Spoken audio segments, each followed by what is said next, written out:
续收看咱台视11点台记新闻，我是郭怡中。新闻都开始，赶紧要插台，继续来关心台中大雅中和六路这间铁艇工厂半暝火烧厝，伫咧拍火过程引起2个消防队员不幸过身。今嘛要来听台中市市长罗秀燕详细的讲法。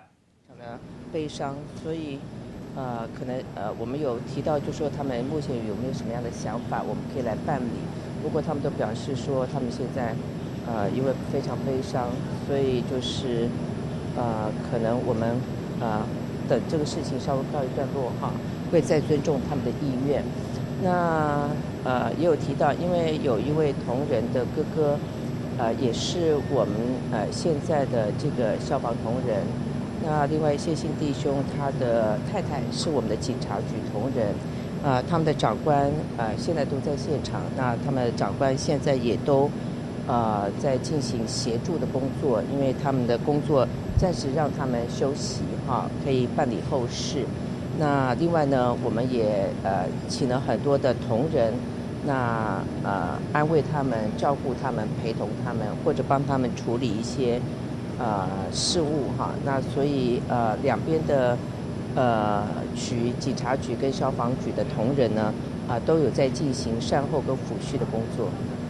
是。那后续目前抚恤跟救责有没有一个初步的规划？我们都会进行哈。那因为现在我们还担心说现场死灰复燃，因为这场火灾蛮大的，那里面的状况到底是怎么样，现在还不明，所以我们现在就第一个请消防局的同仁哈，还有当地的警察尽量的要把这个火要完全的扑灭哈。那这个等一切这个火完全熄下来以后，那现场安全呢？因为现场现在还很高温浓烟哈，那很多事情都没有办法厘清，所以可能要等火灾的现场完全这个扑灭，然后安全以后哈，那我们会再进行下一步的一个调查工作。那总而言之，现在因为大家都很悲痛，那也因此呢，我想我们先把这个慰问跟抚恤的工作、善后工作做好比较重要。那另外我要特别表示说，这2位弟兄非常年轻而且勇敢，他们为了抢救我们台中市民的生命财产安全，奋不顾身，甚至不惜牺牲自己的生命。我们要表示向他们致敬也要向他们致谢。那同时呢，我们感到非常的哀痛，他们是我们的城市英雄，谢谢，向他们致敬。市长，那个对于违章工厂未来要怎么处理？什么？对于那个违章工厂，是。当然哈，国有国法哈，城市的治安，所以在这种情况之下，我想前车之鉴哈，引以为戒。那么也因此呢，我想这段时间，我们要一定要做好城市安全的工作。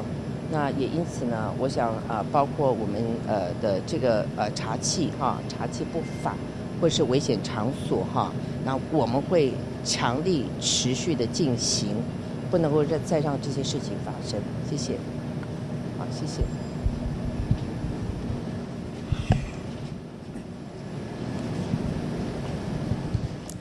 另外，这方面继续来关心，拄则咱看到台中大雅中和六路这间铁艇工厂半暝火烧厝，伫咧拍火过程引起33岁郑志雄，也有32岁张德嘉不幸殉职过身。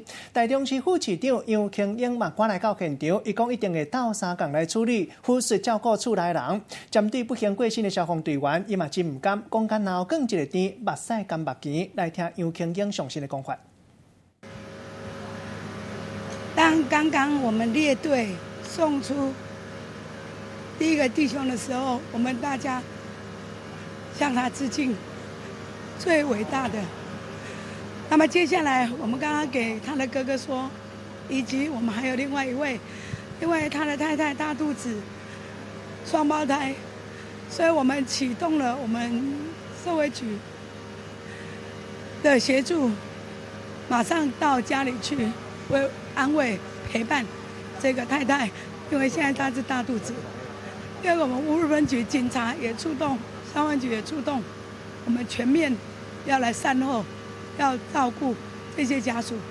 这是卢市长一再指示，从昨天1点25分，由我们的陈子敬副座现场指挥，我要再次的感谢我们所有的弟兄，大家的心情。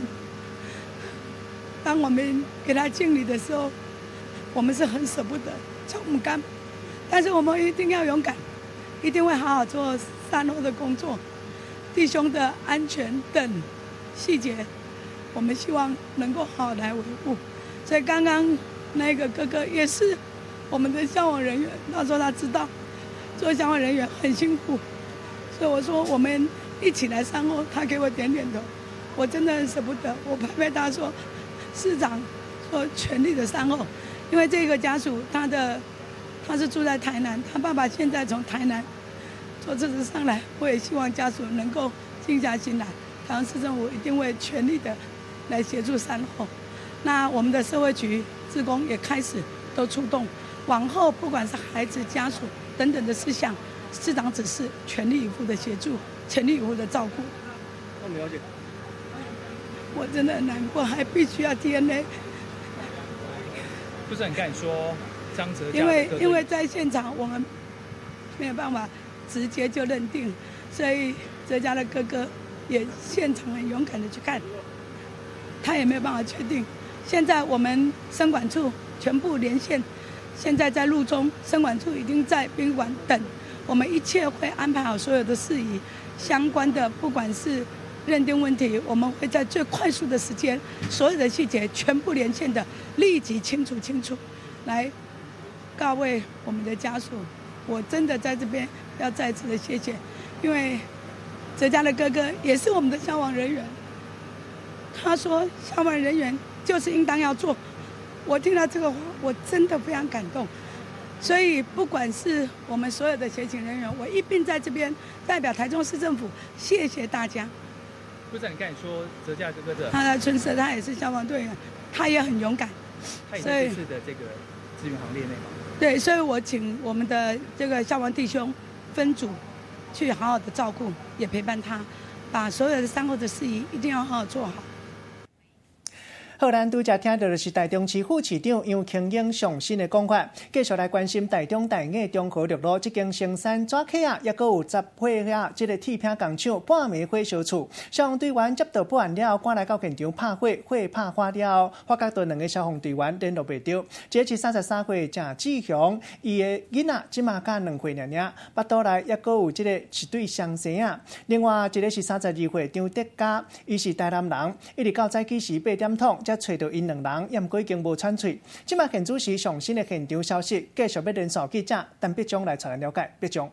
遗体也被送往了台中市立崇德殡仪馆来进行协助家属进行 DNA 的指认。那么透过现场画面可以看到呢，整个工厂呢是持续在闷烧当中，是浓烟甚至是直串天际的。那么持续呢，那里面的大火是持续在烧。那么呢，大型机具也已经进到里头来拨开里头废弃的铁皮，要协助消防队员来进行救援哦。那根据我们了解呢，市长呢，台中市长卢秀燕呢也来到了现场。那么由于呢现场浓烟实在是太大了，附近还有很多的国中小学都在现场。那么市长也不排除呢，今天可能会进行移校上学的一个这个动作哦。那么根据了解呢，这一起火警就发生在今天的1点45分，起火点就在位于铁皮工厂的一个这个左侧的部分。当时呢，火势从左侧沿着遮雨棚延烧到右侧的铁皮，那么也右侧的一个公寮哦。那么根据了解呢，当时呢，疑似呢消防队员是错估形势，在2点50分的时候，西屯消防分队小队长是要求2位的小队员呢，拿着热显像仪潜进到我们右侧的里面公寮里面，要来进行这个探视这个起火点是位在哪个地方。那没想到火势呢是迅速的延烧过去，导致2名消防队员在3点的时候就失联不见了。而目前呢，整个消防局也要来进行检讨整个一个讯息的一个指示是否有瑕疵。那么市府都发局也要进行这家工厂呢是否有违建来进行检讨。央视目前所掌握最新情形，将时间交还给台澎内。多谢必忠。另外，这方面继续要来关心南方澳啊跨港大桥对放落来，甲搭也有一个外国的渔工联络袂到，军方透暝来处理，声称一条水路出来，这条水路宽度差不多是15公尺，深度差不多是5公尺。即马现场详细的情形，继续要联络记者李永平来传来了解。永平。开始了吗？讲话。好，主播观众带您关心南方澳跨港大桥断裂的现场最新情况哦。由于呢这个桥断裂至今已经进入了第3天，现在现场作业呢总共分为2边哦，一边是持续的进行搜救，另外一边呢则是要来开辟紧急航道。而至于搜救的部分呢，其实从事发第1天传出总共有6名的受困人员，而至今呢已经找到了5位不幸罹难的船员，而最后1位呢，据刚刚船东他在受访时提到他认为这个渔工呢，他可能当时是在新台盛266号的税舱之内而事发当时呢，其实税舱这个被压裂的非常的严重，而第1天呢拖出来的266号现在正存放在这个13号码头内。不过呢，其实被拉出来的时候发现这个压裂的状况非常的严重，原本高3层楼的渔船被压到缝隙只剩30公分，所以搜救人员呢现在也在想办法是要来找出这名最后受困的渔工。而另外开辟紧急航道的部分呢，其实我们现在可以看到有这个搜救船只正在待命，而另外呢航道的部分呢，稍早国军已经在水下布建了航道，包括呢要进行这个水中的切割。要切割什么呢？就是切割这个白色的栏杆由于这个白色栏杆其实高1.2公尺，所以成功切割完之后呢，希望可以开出一个宽15公尺、深4到5公尺的航道，来让渔船顺利进出。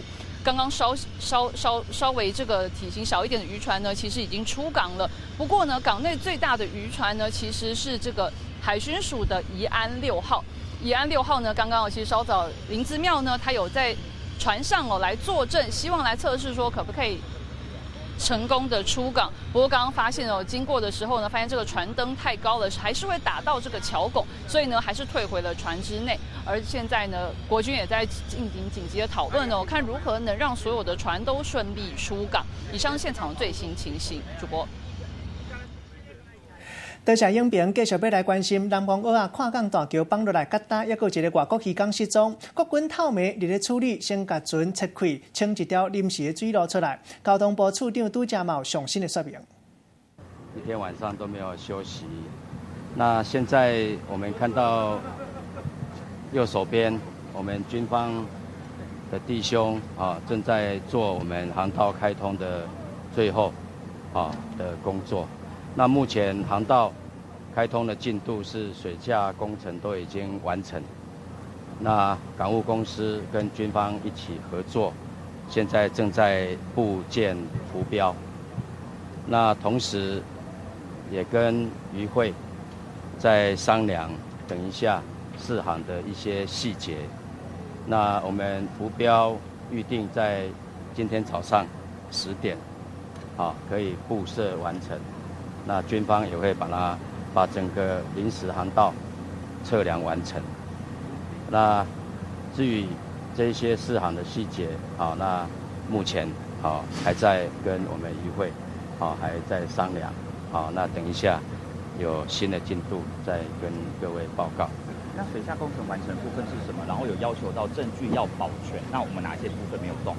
我们这个临时航道开通前后都有专家小组进场去进行评估，也有主任检察官给我们协助。那目前水下工程只是拆除原来桥梁上面的栏杆，跟结构体没有相关，所以不会影响我们调查存证这一方面的工作。那也是经过检察官的认可，我们才下去做这一些栏杆的拆除。那目前我们水道开设的情况是这样子，在最低潮的时候，它的深度是3.3米，最高潮的时候，它的深度可以到达5米。那我们知道，大型的渔船，要看它的载重的情况，原来我们渔会它是希望我们的深度可以到达4米，那在3.3米到5米之间，我们会看潮差的情况，以后每一周都会会来公告每一周可以安全通行的时间。那我们会跟渔会来合作，来通知我们的渔民，来预定我们这个试航的这个时间。请问部长，针对这个21年没有检测这个部分，我们刚刚做的看法是什么？以及今天港务公司的人有到场吗？港务公司的人现在都在不同的点在作业。那至于21年没有检测，没有主动检测，而是利用县府的资料，参考县府的资料、检测资料来进行维修，而不是依照机关一般的要求，要主动去检测。那这一部分也造成了疏失，所以部长昨天也有讲，我们一定会纠正。部长，请问一下，就是因为那个渔工是在船上，然后被压的嘛，所以我们会不会考虑就是未来要设一个安置的，让渔工可以不用睡在船上？谢谢。跟各位报告，这个建议事实上是很好。我们目前，我们的船长在这里哈，船长在这里。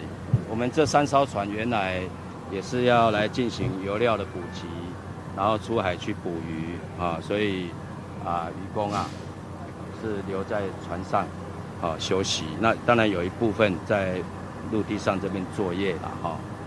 那如果说将来有要在船上要加油或是其他的，我们会来跟渔会商量。如果他们认为说加油的过程中间，我们渔工或是我们的渔民可以上岸先休息。那这个我们会来协调相关的单位，尤其在港口里面给予最大的协助。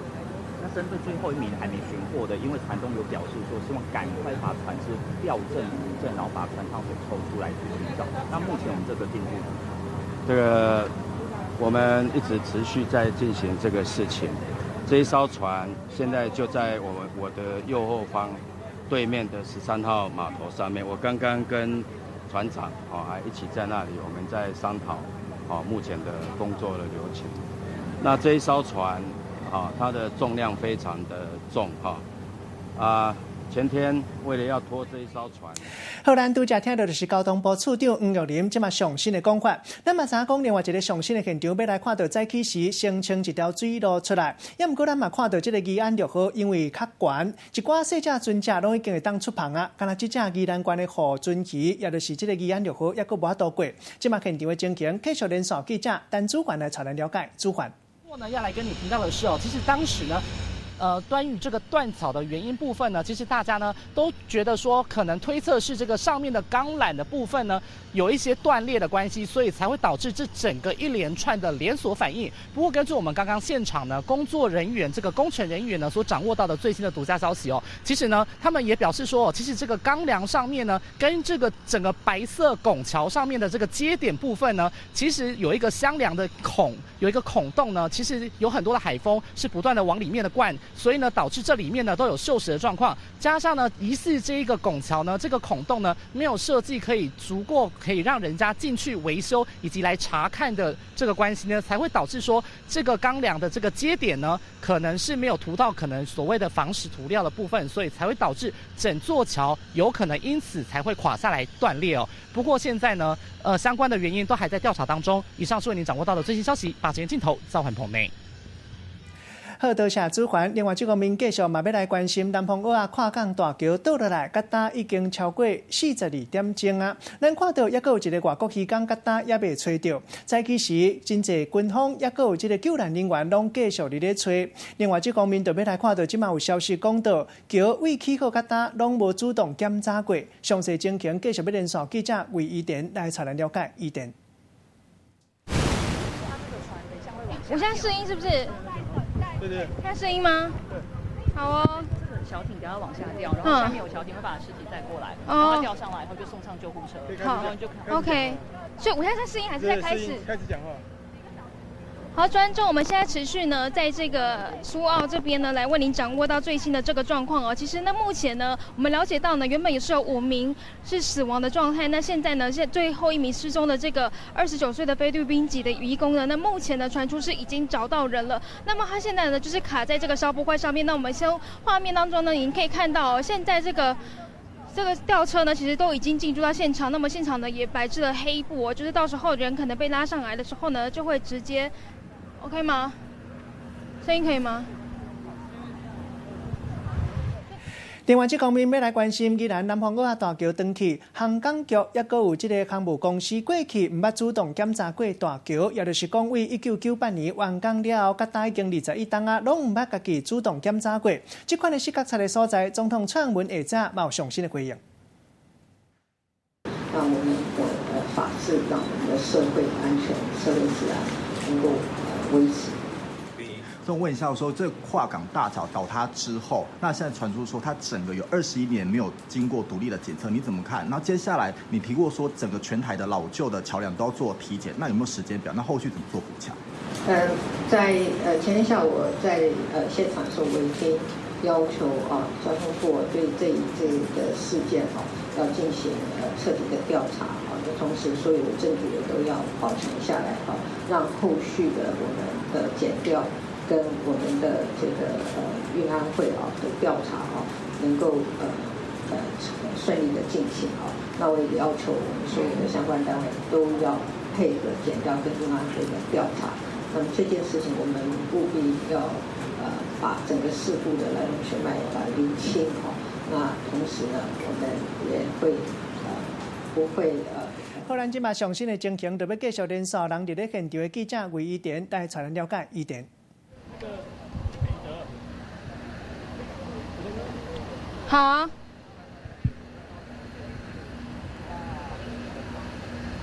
所以你会打给伟成吗？因为他现在搞不清楚到底。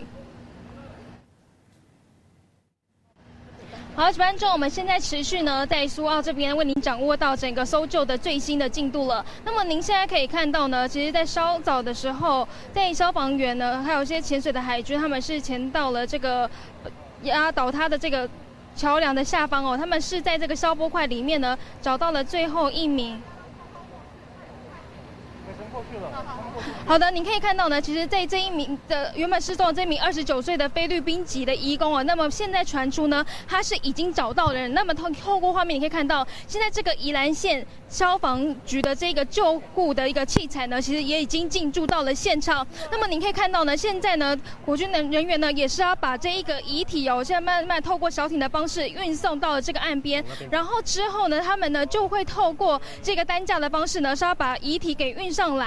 然后就会把它载到这个医院来做一个最后的判断那么目前呢，可以发现到现在整个黑部呢，还有整个的警消单位，他们呢都已经来到了这个岸边，就是呢要来把这个遗体给运送出去了。那么现在我们可以再为您掌握一次这个最新的状况，因为原本呢传出呢是有5名是有死亡的这个情况，那有1名是失踪的。那么现在呢传出这最后1名的这个失踪的29岁的菲律宾籍的这个渔工是已经找到人了。而稍后呢有任何最新情形，我们也将持续为您做进一步的掌握。以上是我们掌握到的最新情况，主播。好，多谢依田，带咱了解现场详细的情形。咱拄则嘛看到现场的救援人员有一寡动作，可能已经找到失踪的这个渔工。小等来收现场来详细的消息，咱嘛继续搁再为大家插播。所以要来关心南方澳跨港大桥放落来，拜二暗时，立法委员黄国昌在人面册表消息，伊讲到宜兰县政府检查桥漂岸小连续3届，拢是建行科技大学退休的教授陈明正的公司限制性招标标着，和一间监测公司，也就是研究中心做伙合作，家己得标、家己监督，也有家己审查，会当讲是校长兼讲证。黄国昌怀疑敢有正当性，陈明正伊嘛出来驳回，黄国昌铺文的文件有2张拢是假的，是其中一个姓朱的出业学生，因为无多插股，才会报复世界甲人检举。陈明正强调，和中心合作过程拢是公开透明，绝对无违法的情形。搁再来关心这个上新的画面，这是嘉义市北安宫当年这个主神圣诞进前，拢会办绕境祈福的仪式。今日早起时特别来到台南拜拜，特别先来今年卡普平静的这个南潭水库来消灾祈福。因为今年小连续发生10件渡水的意外，希望会当超度不幸无命的人。嘉义市市民大家拢会当平安顺遂，唔免搁再烦恼。这届嘛是北安宫起庙以来头一届来到南潭风景区来绕境祈福。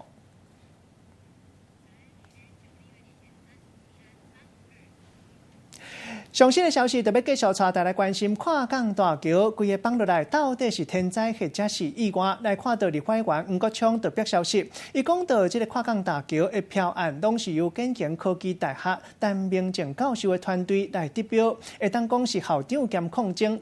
针对这件代志，咱详细情形特别联络记者林新杰来带来了解。新杰。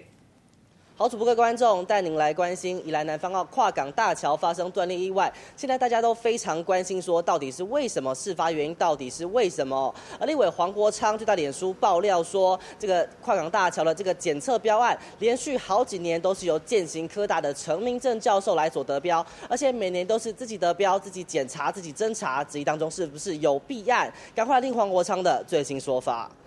事实上，里面最大的一个问题是说，它检测的品质非常的粗糙。每2年所进行的标案，过去3次6年的期间当中，都是由陈明正教授他的团队透过限制性招标的方式来加以取得。那最近的这一次呢，是透过他在外面所成立的一家公司，还是用限制性的招标来加以取得。但是当我看到2016年他们的整个检测报告的资料，因为那个品质非常的粗糙，就让我开始质疑，为什么到最近一次2018年的桥梁检测，又再度的去透过限制性招标的方式，让陈明正教授的团队来加以取得。好嘞，可以看到黄国昌手中握有资料，表示说这个检查报告真的是非常简陋，而且连续好几年都是自己的标，一定是当中有什么问题哦。因此，他是呼吁宜兰县政府好好出面对这件事情说明白。而对此呢，备受质疑这个陈明正教授，他是表示说已经被校方下了封口令，因此自己是不方便多做回应。想最新，先把时间镜头交还给棚内主播。多谢新杰，继续过来关心南方澳仔大桥放落来，算的伫咧花莲县的桥，拢总634条，其中太鲁阁大桥伫咧苏花公路，沙石车特别多，逐工安尼来去。公路局嘛赶紧检查。另外，去年2月初6，地动影响七星潭大桥、上志桥在内，拢总7条桥，即嘛当咧修理。伫直直的大桥，桥身的外观是这个浅蓝带铺白，这通含这个蓝天白云来相斗搭。伫咧台九线182公里的这个太鲁阁大桥，全长是1208公尺，伊下过入雾溪，是花莲县连接新城甲秀林的桥梁。因为这个太鲁阁大桥，伊就坐落伫苏花公路顶悬，正做驾驶来往这个宜兰花莲，一座一定爱经过的大桥。特别是这个沙石车的这个流量足大的。伫咧初1的早起，南方澳仔下海大桥断去，规台湾拢感觉真惊吓，就惊讲这个危险的代志过来发生，公路局赶紧来做检测。目前是没有围桥的状况，因为我们都有做一些检测，要不要做红绿灯去管控？那可能对于某一些桥梁，我们监测出来真的有发生问题，或者是它有通行的危险的时候，才会去做这一个重点桥梁的一个红绿灯的管控的一个机制。伫咧去年2006地动了后，县府嘛针对准用花莲市区来做盘点，包含七星潭大桥、上志桥，拢总有7座桥梁，拢伫咧爱紧的补强的名单内底。我们在5月多的时候，县政府因为非常关心这个新潭大桥的部分，所以我们有封路大概将近1个月的时间来做修复。然后现在的工期目前这样子看起来，应该也完成了将近有70-80%左右。针对互交通部点名到桥梁维修率列作还阁会使的这个县市，县府的建设处嘛回应，一年平均至少有修缮17座的这个桥梁，安尼嘛无凭其他的县市较少，佮加上有定期的安检，伫咧最近的10年来嘛无发生这个桥梁有长期的灾情。目前受损严重的桥梁嘛会煞咧做复建，要来预防危险搁再发生。记者综合报道。赶紧来关心现场详细的情形，即马现场找到上尾一个失踪的渔工，已经有人伫咧抓银纸。详细的情形，联络记者李永平来带来了解。永平。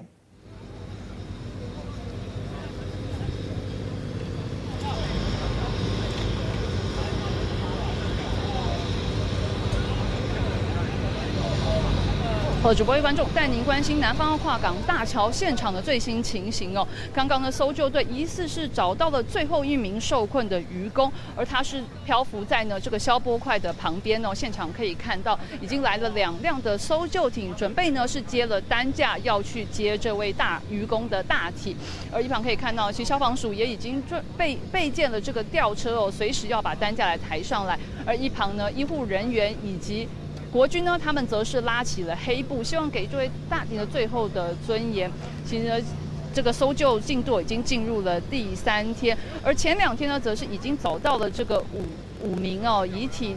所以呢，现在目前如果6位都确定的话，是已经死亡了，这是非常不幸的消息哦。台新闻将为您持续掌握这个现场的最新状况。主播。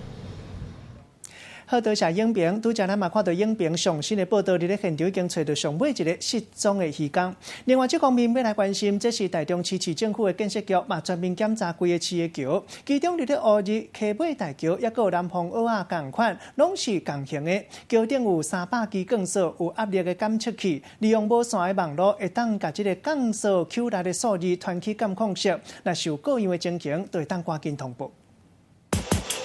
伫台中乌溪溪尾大桥日头落山时阵，溪仔水扑轮顶的干网花，加上红色的溪尾大桥，景致实在真迷人。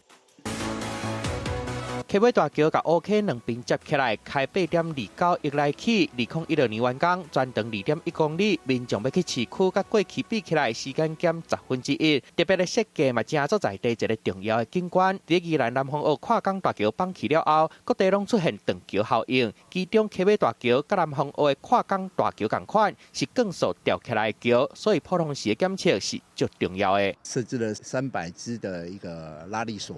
那每一个拉力锁上面，我们都有设置这个压力的一个侦测器。建立安全监测资讯系统，安伫桥顶的300个无线传送点，就是压力的监测器，会当直接测到降速 Q 的力，再个透过网络把资料传去监控室，和监测的工课数位化。4个月做一个定期的一个检测报告出来。那今天看这个数据，主要是看我们这个拉锁它本身有没有松脱、松弛，或者是那个拉力异常的状况。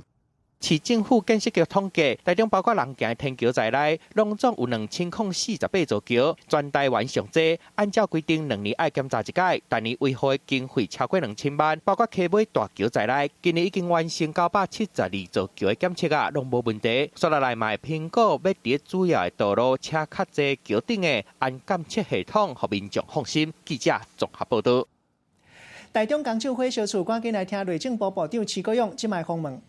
那已经要结婚了，都有未婚妻了，他已经都33岁了。另外一个是34岁，10岁是33岁，才一个1岁多还不到2岁的小朋友。他太太还怀孕，而且是双胞胎。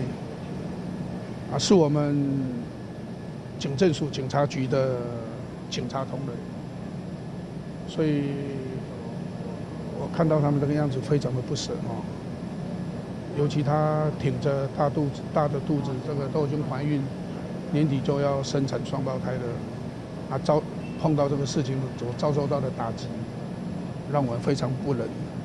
那我们尽全力会来做相关的抚恤。我们2位同仁都是极其优秀的。那其中有一位同仁，他还没有结婚的那位同仁，他的哥哥也是我们消防弟兄，也在台中服务，他们是台南人。都来台中服务，也是消防弟兄，也是特搜队的，可以说全家都我们消防弟兄非常优秀的消防弟兄，所以我们会尽全力的如果说因为家里需要照顾而需要做相关的调动的话，我会来协调台中市跟相关的县市，譬如他要回台南，或者到比较就近的县市的话，我们会尽全力。跟这些县市来做相关的协调，这个也应该没有问题。如果我们的警察同仁，就是我们另外一位消防同仁，他太太现在是我们的警察，也因为照顾小朋友的因素，必须要回到家人。他的娘家在台南，那夫家是住台北。如果需要回去，我也立即，因为警察的调动，内政部就可以，警员就可以直接调动，这个我就会来尽全力来帮助他们，来协助他们。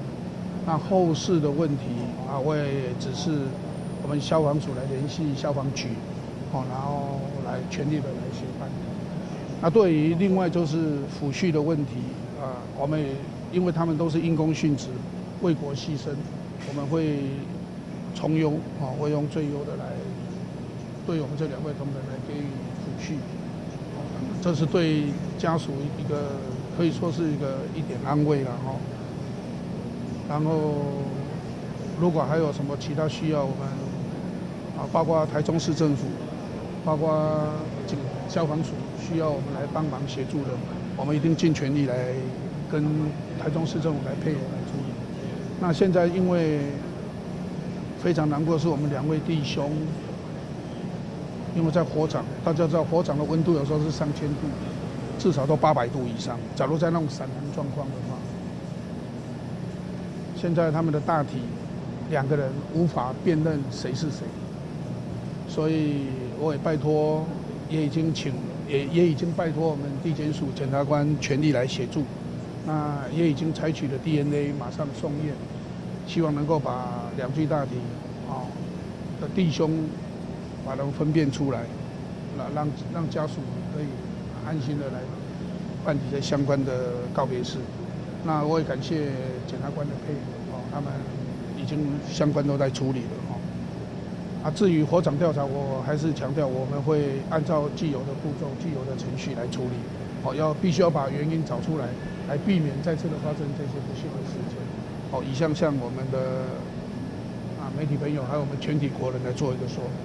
好，刚刚您了解家属那边目前的初步的希望有什么样的办法？因为调动是有提到因为他们可能提到家属的照顾问题，那是不是要调动？因为也牵涉到我们消防弟兄，他本身像我们一位弟兄，他哥哥也是我们消防人员，他在台中也结婚的有家庭，是不是整个家庭的调动，他们也要做一番的考虑，所以有在问说，假如要调动的话，这个状况，我说没有问题我一定尽全力来协助的配合。包括我们现在在乌日分局的这位员警那他现在又怀孕，我也立即指示分局长，对于我们这位员警的工作各方面都予以暂时给他一些相关最妥善的安排让他能够度过这一段最痛苦、最难过的时间。尤其他还有一个不到2岁的小朋友，然后又怀孕又双胞胎，那在生活上的照顾，我也请我们分局的女性同仁要予以相关的一些协助跟照顾所以我们都会做最妥善的安排来让他在这一段时间，尤其在怀孕马上要生产的这段时间，能够度过这一段最难以度过、最痛苦的时间好，感谢大家，谢谢。局长，那对于那个违章工厂有一些农地，这个违章工厂违章工厂，事实上我们所查的是这一家工厂没有工厂登记，而且也不是临时工厂，登记也没有，也不是临时工厂，应该是盖在农地上。那这一部分，如果按照相关的法令，是可以罚到6万至30万这一部分。那是不是还有其他相关的责任？这一部分这个由地方政府，因为这个是地方政府要查报，地方政府查报由地方政府来做相关的一个处理。地方政府有查报吗？这个我想地方政府要问他们因为我今天早上赶下来也没有相关的资料。不过这个查报各方面，我们会请台中市政府包括消防局来做相关的处理。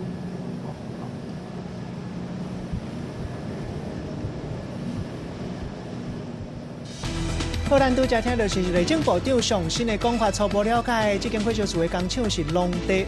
又近一个继续要来关心，这是苗栗通霄白沙屯的渔港南边的海山堡，昨下晡发现到一具查某的尸体。如果可以让另外一个人发现自己的好，这也是一种幸福。人跟人之间的互相吸引，本来就是一种很难说清楚的感觉。开始了，就不要怕困难。每周1至周5晚间10点，《我的男孩》。任何飞上枝头的机会，我绝对不会轻易放过。男人呢，只是视觉动物，我们叫 catch 他们的眼睛。Hello， 你有没有洗手？请问是康乐优小姐吗？你上个月就应该还款了。我手机。这个康乐又到处乱借钱了。你不要过来啊！你不要过来，我真的会往下跳。每周6日晚间7点，人际关系事务所。各位乡亲是大家好，我是迄个繁星郑家的郑花甲啦。今日吼。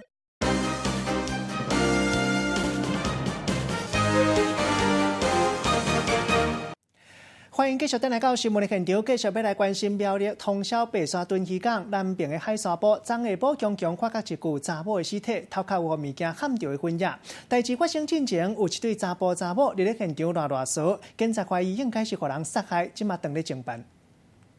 警察甲海巡人员伫海边有封锁线，因为顺报花要去海边的这条路里拢有打起的火者。这查某人倒伫肉粽甲石头的中央，头壳有倒扑过空喙，已经断开啊。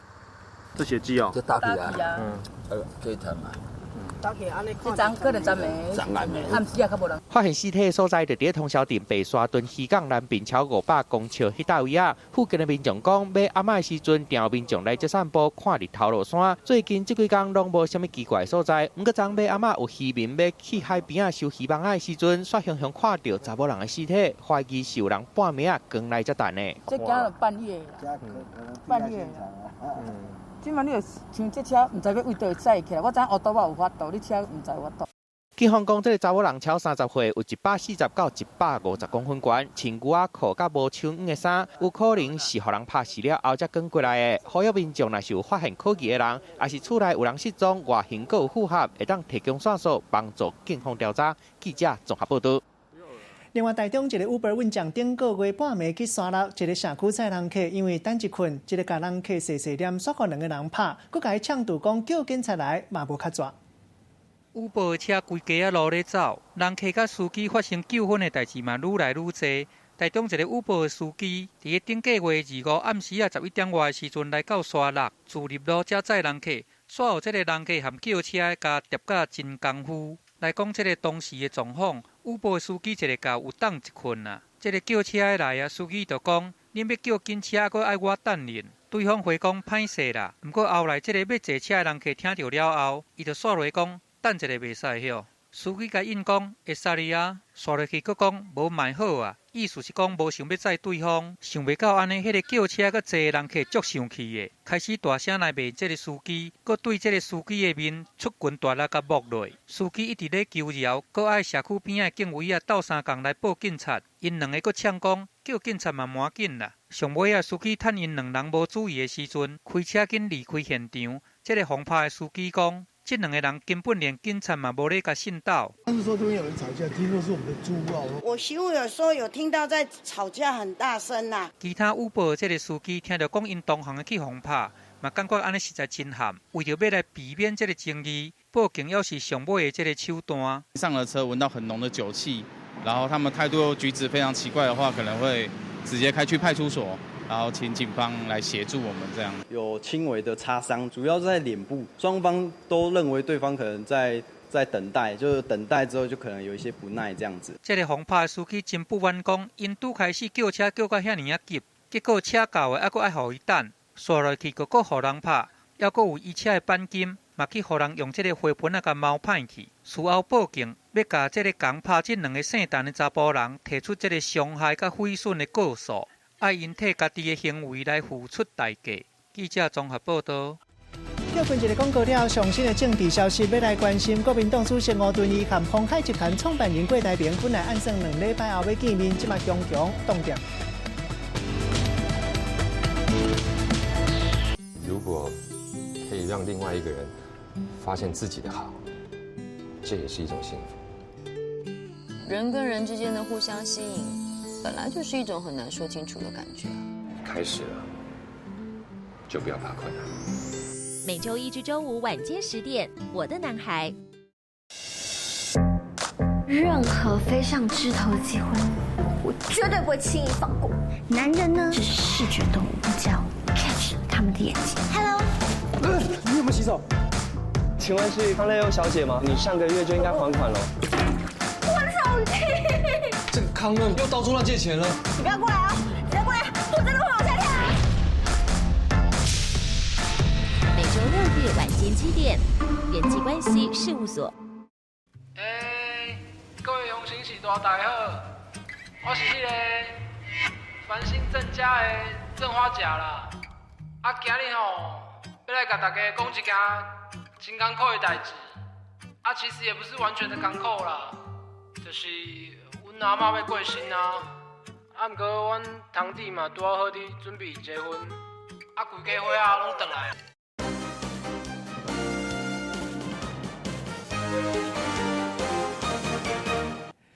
上新的消息，赶紧来关心。国民党主席吴敦义和鸿海集团创办人郭台铭本来按算2礼拜后要见面，即马雄雄动点。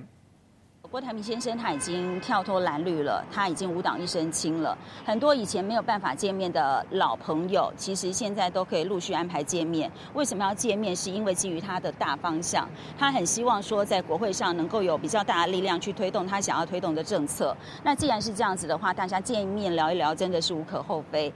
只不过呢，释放这样的消息出来之后，很多这个铁锅粉哦，他们其实还蛮担心的，然后情绪比较激动。至少有500人都已经退团了。那早上郭台铭先生知道这样的消息之后，他觉得很心疼，他也觉得很不舍，因为这些都是支持他的力量。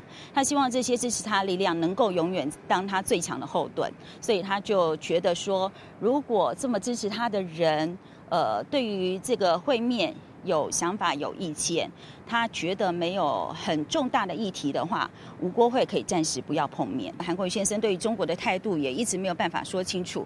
那这2个很大的问题是隔阂在这个郭跟韩之间的，那一直没有办法处理的话，我们也没有办法把这个2个人会面摆在现在的首要之务。可是目前韩正好像认为这几个条件有点太过于严苛了。为什么会严苛呢？我们不太清楚为什么会严苛，因为对我们来讲也没有这个见面的必要啊。那既然没有见面的必要，他认为这个条件做不到的话，那其实就没有见面的必要。另外，这方面要赶紧来关心台中大雅工厂火烧处引起2个消防队员不幸殉职。总统蔡英文下早嘛特别要求，一定要好好来抚恤不幸过身的消防队员。另外，装备的部分嘛要全面来检讨。今天在台中大雅发生火灾哦，那在这个火灾当中，我们有2位英勇的消防的人员同仁哦，殉职哦，我们表达非常的不舍，那也非常的哀痛啊。那我们的内政部徐部长已经赶往现场啊，那我们是要求对于家属啊，就是最好的照顾啊，也从优要续啊。那我也要求啊，我们对于这次事件啊，我们的作业的程序啊，跟这个作业消防人员的这个装备啊，要进行检讨啊，让我们的同仁将来在执行工作的时候啊，能够更安全。如果可以让另外一个人发现自己的好，这也是一种幸福。人跟人之间的互相吸引，本来就是一种很难说清楚的感觉。开始了，就不要怕困难。每周1至周5晚间10点，《我的男孩》。任何飞上枝头的机会，我绝对不会轻易放过。男人呢，只是视觉动物，比较 catch 他们的眼睛。Hello， 你有没有洗手？请问是康乐优小姐吗？你上个月就应该还款了。我的手机。这个康乐又到处乱借钱了。你不要过来啊！你不要过来，我真的会往下跳。每周6日晚间7点，人际关系事务所。各位乡亲是大家好，我是迄个繁星郑家的郑花甲啦。今日吼要来甲大家讲一件真艰苦的代志。其实也不是完全的艰苦啦，就是阮阿嬷要过身啊。不过阮堂弟嘛拄好伫准备结婚，规家伙拢回来啊。大家真认真咧准备这2件大代志。阮大家子孙拢有友好，感情也真好，父母有恩爱，厝内底吼拢真幸福啦。人讲父慈子孝，兄友弟恭，就是你讲亲像阮安尼一个家庭啊。我即马搁在生，也袂娶，若有人要介绍女朋友给我，也是可以的。好小啊！请大家5月26号来阮家和阮请。至于要先包白包还是10月14日起，每周一至周五晚间10点。迄台是中校节期抽好册活动，新的9月24拜二起到10月17，翕你含台是中校节期电视画面的相片，甲相片传到我是杨丽花 FB 粉丝团这个活动的po文，都有机会甲杨丽花中校节期好册早倒转去。详情请看我是杨丽花 FB 粉丝团。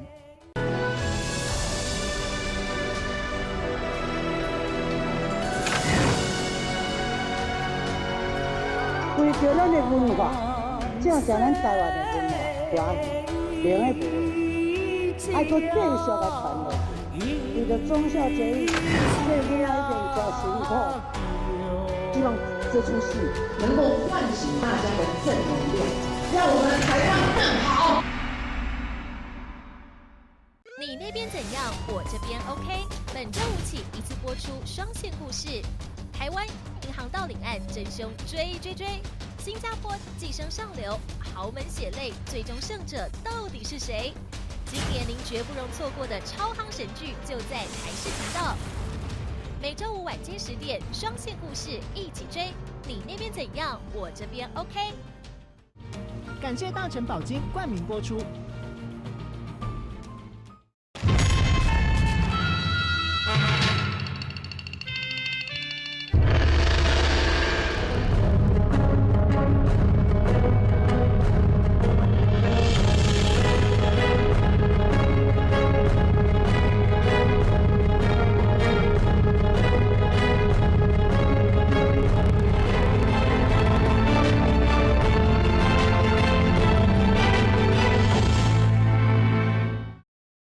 台视好戏连发，档档精彩。歌仔戏天王杨丽花重磅回归台视，杨丽花歌仔戏忠孝节义。你通高救着是高，牺牲你家己的死啊！看小宫女如何在后宫中惊险求生，一路过关斩将。延禧攻略，是我的危险，我一个都不会放过。今年最热播超烧脑神剧，考验你看戏的能力。你那边怎样？我这边 OK。叛徒抓到了，我想死了！带出去！男神降临找麻烦，小资女能否逆袭成功？男神时代。我不会真的是喜欢上明天爱的吧？乖乖女竟然变身为超级网红，在这个疯狂的世界里，没有不可能的事。网红的疯狂世界，只要你愿意，我会让你不再骗你。强档好戏给你好看，敬请锁定台视频道。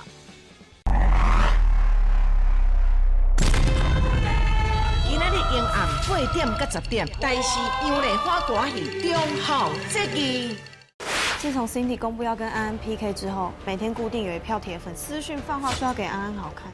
你那边有没有什么状况？没有啊。总之你注意安全。李安安，李安安，小命，李安安呢？他哪里啦？去厕所了。台视频道每周日晚间10点，网红的疯狂世界。感谢大成宝金冠名播出。如果可以让另外一个人发现自己的好，这也是一种幸福。人跟人之间的互相吸引，本来就是一种很难说清楚的感觉。开始了，就不要怕困难。每周一至周五晚间10点，我的男孩。任何飞上枝头的机会，我绝对不会轻易放过。男人呢，只是视觉动物，我只要 catch 他们的眼睛。Hello， 你有没有洗手？请问是康乐优小姐吗？你上个月就应该还款了。我的手机。这个康乐又到处乱借钱了。你不要过来啊！你不要过来，我真的会往下跳啊！每周6日晚间7点，人际关系事务所。各位乡亲是大家好，我是迄个繁星郑家的郑花甲啦。啊，今日吼要来甲大家讲一件真艰苦的代志。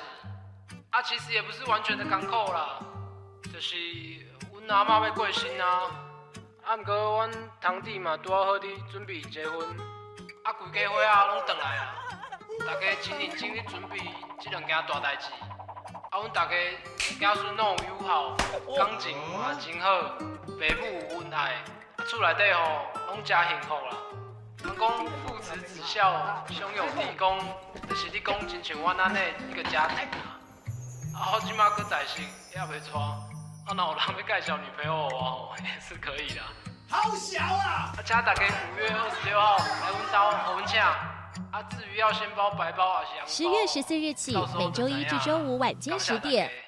迄代是中孝节期抽好册活动，新历9月24拜二起到10月17，翕你含代是中孝节期电视画面的相片，甲相片传到我是杨丽花 FB 粉丝团这个活动的图文，都有机会甲杨丽花中孝节期好册早倒转去。详情请看我是杨丽花 FB 粉丝团。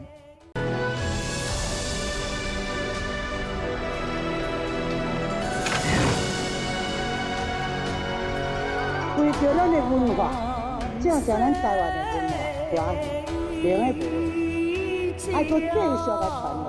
为着忠孝节义，这个囡仔一定做辛苦，希望这出戏能够唤醒大家的正能量，让我们。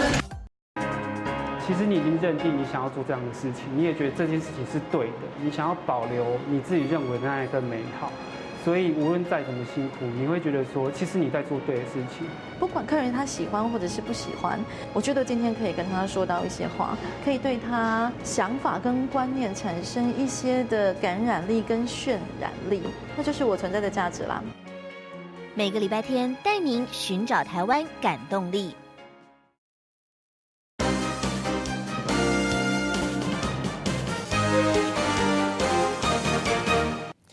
新闻上尾继续要带大家关心，这是南方澳跨港大桥拜二下晝差不多晚9点半几放落来，代志发生到今已经伫咧48点钟了后，咱看到伫咧拄则上新的现场，就是找到一个上尾不幸失踪的渔工，已经无喘气，互人找到的时已经是变做尸体。咱看到有关这件意外，拢总引起到6个外国渔工不幸无命，另外还有10个人受伤。有关这件代志详细发展，嘛请大家继续收看咱台视中道新闻。